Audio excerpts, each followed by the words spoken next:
Good morning सर्वांना. स्वागत आहे तुमचं माझ्या चॅनलमध्ये अस्मी अँड मम्मामध्ये. आज आपण अंड्याचं कालवण बनवणार आहोत. त्याकरिता बघा मी 2 कांदे घेतले आहे, भाजून घेतलेलं आहे. खोबरं छान भाजून घेतलेलं आहे. धने जिरं पण मी भाजून घेतलं आहे आणि थोडासा सांबार घेतलेला आहे, कोथिंबीर. त्याचं आपल्याला वाटण करून घ्यायचं आहे. अद्रक लसूण पेस्ट घेतलेली आहे मी. वाटणामध्ये अद्रक लसूण पेस्ट टाकलं तरी चालेल. आपलं छान वाटण तयार आहे. एक टमाटरचं पण पेस्ट करून घेतलेलं आहे मी. तेल गरम झालं की त्यामध्ये आपल्याला मसाला सोडून मसाला तेलामध्ये छान परतवून घ्यायचा आहे. कमीत कमी 10 मिनटं आपल्याला हा मसाला जो पेस्ट आहे तो छान परतवून घ्यायचा आहे. त्याचा कलर चेंज होतपर्यंत जेवढा तुम्ही मसाला छान भाजून घ्याल तेवढंच तुमच्या भाजीला टेस्ट येते. मसाला आपला छान भाजून झाला की त्यामध्ये जी अद्रक लसूणची पेस्ट आहे ते मी टाकली आहे. अद्रक लसणाचा पेस्टचा जो वास असतो, जो कच्चापण असतो, तो आपल्याला दूर करायचा आहे. म्हणून त्याला पण आपल्याला कमीत कमी 5 मिनटं छान शिजवून घ्यायचं आहे. एकजीव झाल्यानंतर त्यामध्ये जो आपला एक टमाटरचा पेस्ट होता, टमाटरचा पेस्ट आपल्याला टाकून द्यायचा आहे. हे सर्व तुम्ही टमाटरचा पेस्ट, जो आपलं वाटण होतं अद्रक लसूण पेस्ट, हे एकाच मिक्सरच्या भांड्याला पण प्युरी केली तरी पण चालेल.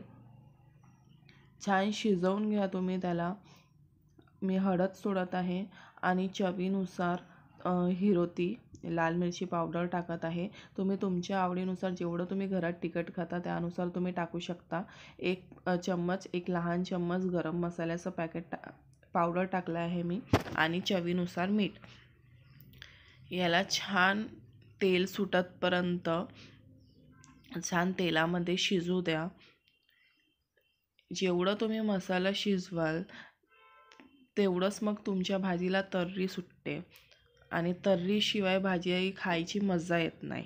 जे मिक्सरच्या भांड्याला जो मसाला लागला होता त्यामध्ये थोडं पाणी टाकून मी ते पाणी मसाल्यामध्ये टाकलेलं आहे.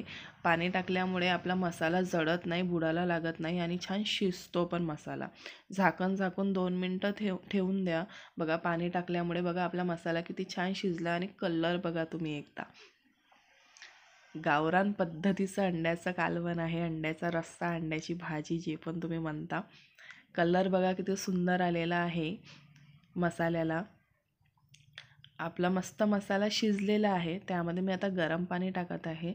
शक्यतो जेव्हाही रश्श्याची भाजी बनवता गरम पाण्याचाच यूज करायचा. थंड पाणी टाकलं की मग ते भाजीचा टेस्ट बिघडून जातो.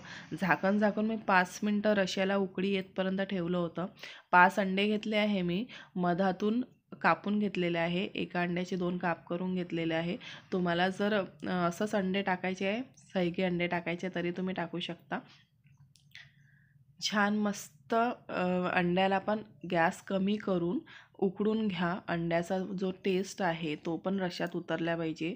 आपली ऑलमोस्ट भाजी रेडी आहे. त्यामध्ये मी आता सांबार टाकलेला आहे. खूप सुंदर आणि खूप टेस्टी लागणारी भाजी आहे ही. साधी सोपी रेसिपी आहे. बघा, जे अंडे आपण टाकले आहेत त्याचा जो गार आहे तो पण त्या रश्श्यामध्ये निघणार नाही. प्रत्येक अंड्याचा गार त्या अंड्यालाच आहे. आपण 2 भाग केले तरी पण ते अंड्याला चिपकून असतात.